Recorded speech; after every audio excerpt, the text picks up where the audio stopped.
Uber Eats 和 Foodpanda 这样的外送员服务，是疫情影响之下极少数反而蓬勃发展的职业之一。2022年闪耀色彩迎接的第一支团体活动剧情，是由游戏最初的偶像组合 Illumination Stars 担任主角的故事《卡克布莫诺塔奇》。这篇以外送产业为背景要角的剧情，从中对传达这个举动深入浅出的探讨，不仅在一年的开始就留下令人印象深刻的一笔，也让 Illuminate 的成员在难得的机会中，重新面对不曾想过的课题后，再次从偶像之路出发。大家好，我是 Skimmer， 这次是真乃、登之和美姑的回合，也是有观众来敲碗的最新剧情。让我来带大家了解他们经历的故事，以及聊一聊值得一提的细节和延伸吧。真乃以代言人身份在外送企业的全员大会上亮相，并且预计出演外送公司的新广告。董事长在大会上的开场白提到，公司的业务发展非常顺遂，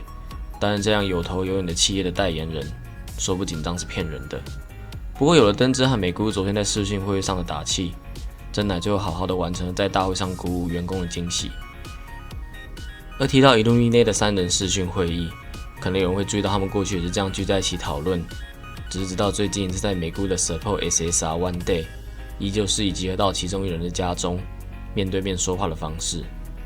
根据后面3人口中的情报，很可能基于方便和为了提高会议次数，毕竟光是出门与否，就会明显影响事前准备的多寡了。在剧情中第一次出现的3人视讯会议，美姑提起自己接下联名合作，要宣传主打能够友善回归自然循环的环保服饰。厂商更是说看中了美姑的活力，希望她保持原本的形象就好。在量制衣服尺寸的场景，美姑听着衣服厂商的话语，认知到自己的工作能向更多人宣传环保素材对大自然的友善，也因为这是一件好事，看出她是真的很期待，也为了这样的机会感到高兴。登之替他们感到庆幸，至少面对真乃和美姑的时候，他总提醒自己帮2人打气之余，不能表露出自己的彷徨不安，否则会让正值工作时期的好友们担心。为此，登之反过来督促2人要更专心在自己的工作上，这也多少影响他更寄群关注妮阳的 SNS。 这位妮阳是何方神圣呢？整篇活动剧情的开头，登之在巴士上用手机关注的就是他，一位 ID 名为妮阳的外送员。一有单可接就会替他高兴，酬劳偏少会跟着失落，名誉被贬低更会深感反对。剧情中登之的独白更是仔细形容了他眼中外送员的一举一动和待遇风险。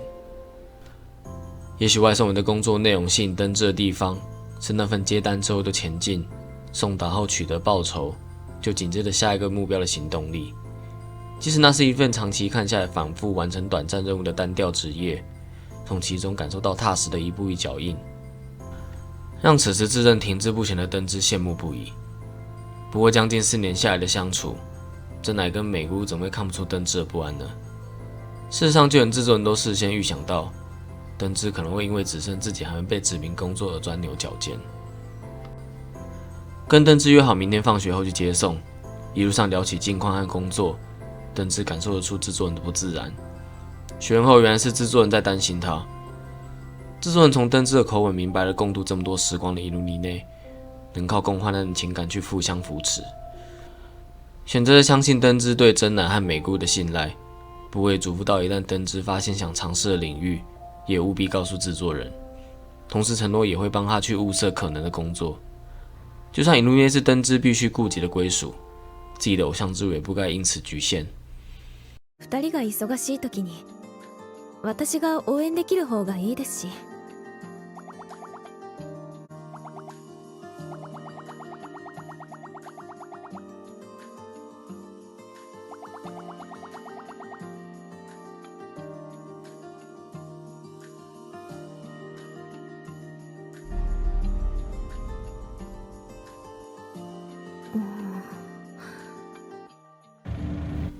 得到了登之的默许后，制作人提议了足球节目客座主持人这个选项。面对登之顾虑不懂足球而能否胜任的怀疑，提到这个节目版就是要让不懂足球人也能跟着入门。制作人出此建议的用意也跟着变得明显，让登之去尝试新的领域，工作之中学习新事物的同时，让他感受到自身也能付诸的行动力。第一次的摄影结束了，完全不习惯谈论足球的登之，自觉僵硬的表现令他并不满意。但从包括真乃在内身边的人都对他保持乐观，这份在开始新事物时需要特别寄予的乐观。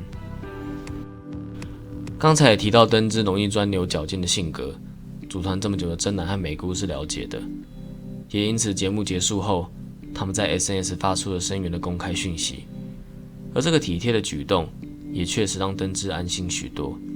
也让他说出了今天的视讯会议绝对不会迟到的对白。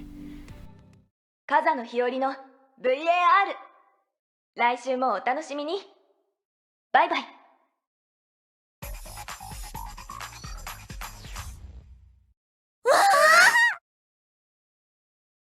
すごいね、日和ちゃん。すごい難しい話いっぱいしてた。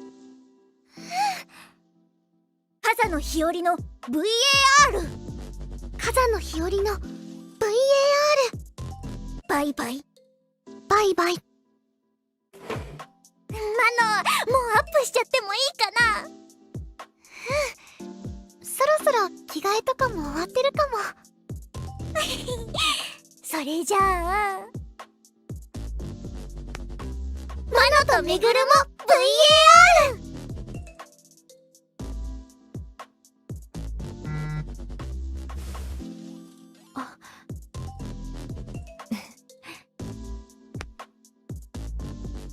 報告会遅れられない。打算增加对足球的了解，登之从书本和实际练习之中开始一点一滴明白足球的事。这份靠着认真得到的成长，可以在 Support SSR W2W 看到解说员跟播报员对登之的认同。虽然还有很多地方需要借着适应，让荧幕上他看起来更自然，但是登之的确进步得很快。这在某次的视讯会议也被拿出来讨论。真乃为主角的广告，以及美姑参加环保服饰的直播活动，也被登之分别提到广告令人期待，和看到了美姑表现出主持人该有的节奏掌握。然而当话题转到真乃偶然瞧见外送员之后，登之从言行中散发了没精神，真乃和美姑也察觉到了。谈话间两人知道了登之发现尼昂的 SNS 久久没有更新，字里行间里透了对这件事的担心以及在意。再次想替登之打气的意图，恰好顺着联络上制作人的委托，迎来了一个看似不错的时机。外送公司宣布投资直属球队，很快就要准备出赛。宣传部门提出 Elimination Star 出演中场秀的委托，由于事出突然，和制作人劝说的社员可说是十分积极的交涉。准备舞台表演的时间比以往的少，但是想到这是三人某种意义上久违的一起工作，制作人后来决定尊重他们的意愿。真乃表示，如果登之和美姑愿意，他想和两人一起接下这次的邀约。美姑也说出了相同的前提，在这样大家的前提都相同的状况下，球赛当天的工作敲定了美姑和真乃上台表演，登之则将以足球节目客座主持人的身份参与。现场赛事的氛围真的有股神奇的魔力，慢慢看懂了足球的登之不用说，真乃和美姑确切感受到在球场这样的环境身处其中对情绪的渲染力。尤其是真乃，不小心走错路的他，看见了球队教练的赛前喊话，也偶遇了外送企业的社长。对方首先感谢他们肯接下这么突然的演出工作，并透露认为外送企业的宗旨是借由传达这件事，协助人们的供给得到满足，进而联系起人与人之间的关系。这种广告的宣传用语，用餐者得到温饱，料理人得到翅膀，外送员得到希望可以得知，而让球员、观众和主办协办通过比赛来联系彼此的关系。社长看见了其中和自身工作相似的属性，进而萌生组织企业球队的念头。这个既是我们的舞台，主角并非只有我们。两人上台前说出了感慨，正是真乃跟登之当下感受的最佳证明。只是位于播报台的登之，也跃跃欲试的想大展身手，一切看起来万事俱备。然而这场出自许多人好意的球赛，最终可惜因为到场观众之间造成的摩擦，失焦于引起的争议之中。有些到场球迷赛后在 SNS 抱怨 Illumine 的粉丝来的太多，也不遵守球场礼仪，主张这是球赛不是演唱会。Illumine 的粉丝则反论到球迷的责怪和态度难以理解，认为既然安排了偶像出场的中场秀，像以前那样声援又有什么问题？当然，除了立场明显的针锋相对，网络上言论存在的中间客群，提到因为部分到场的观众不守礼节，而有损整个客群的形象，是不公平的以偏概全。也有粉丝提到，是因为 Illumine 这次的联动，才开始对足球抱有兴趣。各种立场的意见顿时铺天盖地的在 SNS 上涌出，但也不乏那种指责一切源头的批评，外送企业的不是。球赛引发的争议让很多人注意到了，包括真乃、登之和美咕噜。思考着这次的风波，登之慢跑直到黄昏。从他对制作人的言论，会发现表面上确实像自己所言，意外的能平静面对最近发生的所有事，却发现他从沉浸在慢跑之中也浑然不觉，直到被制作人提醒才注意到这点，看得出登之对下一步的迷惘。例行的视讯会议开始了，真乃口头的叙述，立场上表明最初自己只是想替登之加油而出演，后来也想为球队加油，但是站上舞台后朝真乃投来的大量声援，令他弄不清原本的用意，也对是否该收下这些私交的加油感到困惑。起初他认为为了登之和美姑所以想演出，登之和美姑参与的话才跟着参与的想法，感受到了责任上的瑕疵。为什么当时没有勇气坚定地说出其实是自己想和登之和美咕噜演出呢？美咕噜也娓娓道来相同的歉意，认为自己也该主张一样的理由，提到因为 Illumine 和企业直属球队的相关人员加入，那天人满为患的那个球场，其实也不可能是过去原本的球场了。让他对此不禁心生怀疑的主因，是美咕噜在制造衣服厂商找上他的原因，是看中美咕噜的活泼，并希望合作时保持原样就好。可是经历了球场引发的论战后，事到如今美咕也说服不了自己，变得不明白保持原样就好所代表的价值和意义，更认知到保持原样就好在自己心目中没有明确的标准，并且借着制作人和美咕的对话，揭露了他在直播介绍环保服饰所能响应的道德消费时，注意到有观众否定道德消费，说那是一场骗局。节目结束后，因为在意那则留言，美咕去搜寻了关于环保服饰的资料，意会到环保服饰本身也存在着争议，但是出自于着想的善意被发现本身并不完美，就会因为瑕疵进而失去需要吗？他对此感到深深的怀疑。侃侃而谈后，看到了登之对他们的自责，真乃和美咕则提到制作人事前叮咛，不能让彼此陷入觉得错的是自己，就放弃思考改善方法的思维。三人的互相坦白，让彼此意识到更应该勇于去承担做出选择这件事，懂得面对做不好的地方，进一步去设法弥补或改善。Illumine下一步的举动，也在几天后的球场执行了。一同前去当球场维护义工的三人，美咕带头说出要好好擦拭每个座位，这是感谢到场声援的观众，这时他们难得可以如此接近观众席。对以往站在舞台上的三人来说，是鲜少有过的机会，而且不是众声欢腾，是靠近那个演出之后空荡荡的观众席。有别激昂万分的演出当天，将事后维护场地的参与，却让登之、真乃和美咕体会到他们在球赛当天没能完全传达给观众的事物，也就是他们起初想借由自己能够做到的事，让即使不同领域的人群也能感受到喜悦。既然没人以观众能理解的方式传达过去，Illumine下一个努力的目标也决定好了，必须找到观众能理解的方法，然后再次传递给他们。応援今度はちゃんと届けたい。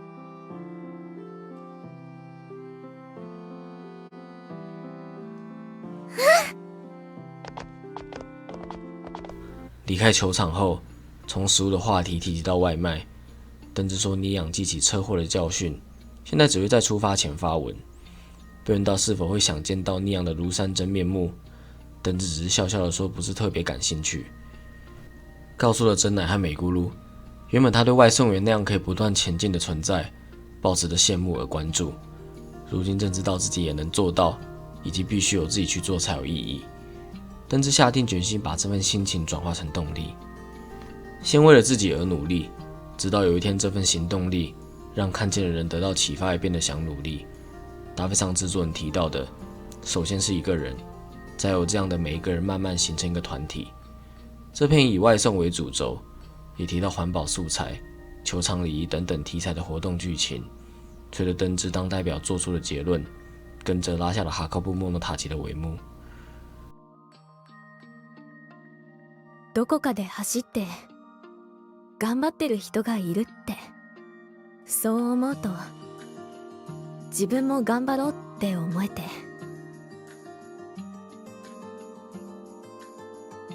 だからオンだけでいい。可能有人注意到，这是一篇以传达为核心主题的剧情，探讨人们各自的理念碰撞之后产生的改变和选择。值得一提的是，让偶像以外的角色担任并非反对势力的视点描写，让这篇剧情除了对Illumine的成长刻画，配角也给人留下深刻的印象。特别是妮阳这个外送员的角色侧写，除了很真实的描绘现实外送员的日常，他的遭遇也可以拿来接喻Illumine在努力之余，也必须认知到努力不意味着回报一定会成正比。事实上，比起决定好目标就一路努力打拼到成功为止的案例，更多人是投注全部的努力，却被非自身的因素影响，不得不停下来重新审视方向。而大多的状况，他们都会认知到不足后，发现改进是必须的。而Illumine各自由个人工作获得的回馈和反思，藉由在定期视讯会议的分享讨论，让这篇故事的尾章，他们去做维护球场义工的剧情有特别的意义。三人更是分别延伸不同的重点以及个人成长。真乃和外送企业社长的谈话，诉说借由传达这件事，人们的需求能够得到满足，进而联系起关系。而为了登之和美姑所以想演出，这种看似一片责无旁贷的善意背后，其实也是一件没有认真思考行动背后附带责任的想法。诱因只是影响决定之前的一种考量，一旦做出答应之后，责任和意愿就属于做出决定的自己。如果考虑的过程不存在欺骗不实，最后产生不想要的结果，也怪罪不了别人。私もね、日和ちゃんとめぐるちゃんがいいならって言ったの。ごめんね、モノ、そういうつもりじゃなくて。私もそういうつもりじゃなくて、でも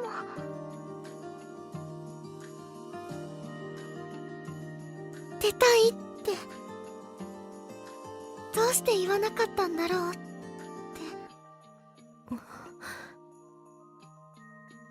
今だってどうしてめぐるちゃんより先に言わなかったんだろうって。二人のせいにすることになるかもしれないって、どうして。至今离开Illumine的场合仍然会缺乏勇气的真乃，经历了球赛的风波后，认知到纯粹为了善意去行动也会带来负面的影响，决定拿出面对并收拾的勇气，又是一次明显的成长。美姑从团体成立以来，带动气氛和引导对话进行的地位没有改变。厂商的直播活动，美姑也运用这份特质，在主持节目的掌握度上拿出了优秀的工作手腕。然而那句道德消费是欺瞒的留言，对美姑的影响是浅显易见的，包括刚才提到他发现环保服饰本身并非完美，加上球场演出风波的后续，我们可以瞧见制作人与化妆师在讨论这件事时，摄影中的美姑笑却感受不到快乐的表情，说明一连串事件留下的疑虑仍然令他耿耿于怀。也因此为了观众维护球场一事，在我眼中也是凸显美姑强韧的描写。和制作人谈过，以及三人视讯会议结束后，认知到自己期望的是不想因为做不到完美就全盘放弃任何有帮助的举动。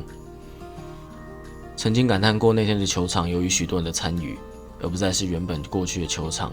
重新体验到保持原样并不能用来面对所有事。美姑现在带头说要好好擦拭每个座位，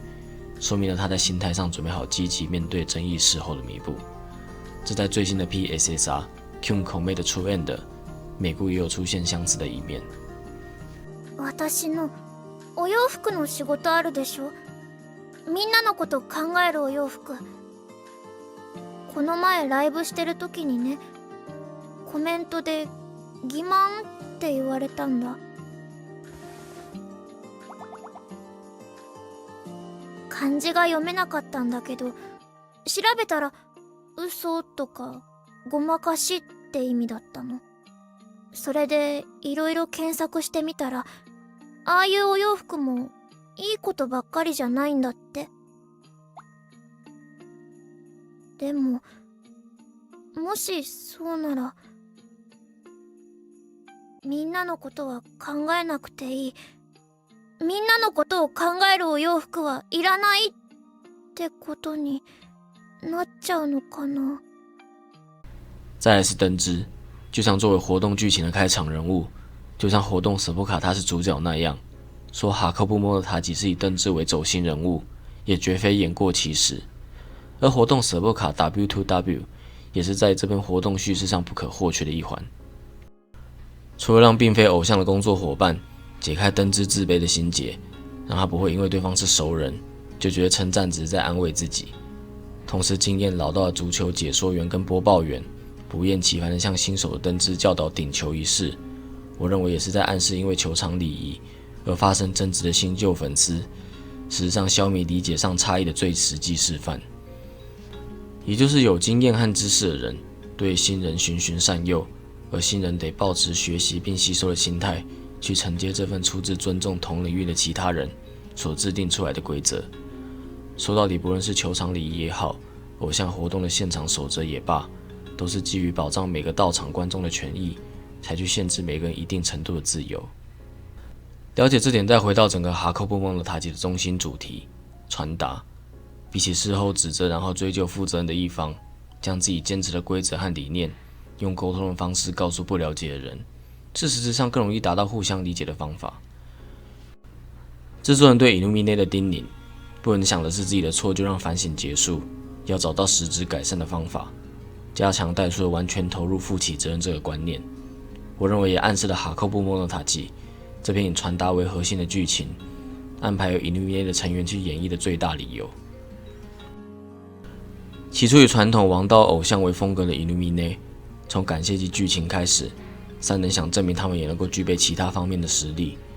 不光只有可爱，而是真正的全方位去发展。而收下这份心情的制作人，作为回应所选择的偶像方针，是让 Illuminate 从事各种他们有兴趣或是认为有办法挑战的工作。对真乃、灯之和美古鲁而言，哈克布莫诺塔吉的经历也确实产生了新的体悟，也就是明白并接受选择所代表的意义和责任，以及每件事都有的一体两面。如果同时结合制作人后来在广告部门的谈话，以及 Illuminate 事后的3人会议，可以得知剧本想传达的另一个理念，让动机从自己的意愿去出发，让成果和责任从自身去接受和扛起。事后不是要就此论定谁对谁错，而是要在每一次完成一件事物后，可以反思如何从自我的立场和能力范围去改善。制作人说出那句运送而磨损之物，要有自己修复后送达，否则无法继续前进。象征的想传达却没有完整表达的事物，必须借由传播者补述不足的部分才行，否则讨论再多都将失去意义。代表王道系偶像的真乃、灯之和美顾即使不在舞台上，也能担任球场维护义工，去维护粉丝所在的场所。今时今日的偶像不仅能借由舞台上的表演和形象吸引目光，离开聚光灯的他们也会出自对粉丝的在乎，在能力范围内脚踏实地去努力。是我认定这篇故事由 Illuminate 去演绎，才能达到画龙点睛的呼应主题，沟通这件事真正的价值。尤其是灯之，在维护球场时说出了决定要有更多人能接受的方式去交付想传达的事物，话语之间透露出了少见的自信。那个曾经顾忌失败而害怕尝试不擅长领域的灯之，藉由挑战足球节目和经历球赛的争议，他也获得更进一步的勇气了。想必灯之 P 看完也会替他感到高兴吧。もし自分のために走ってるんだとしても、頑張って漕げば漕ぐだけ誰かの笑顔に近づいて、だからまた自分のために走ろうっていう風に思えたら、それは誰かのためになるのかな。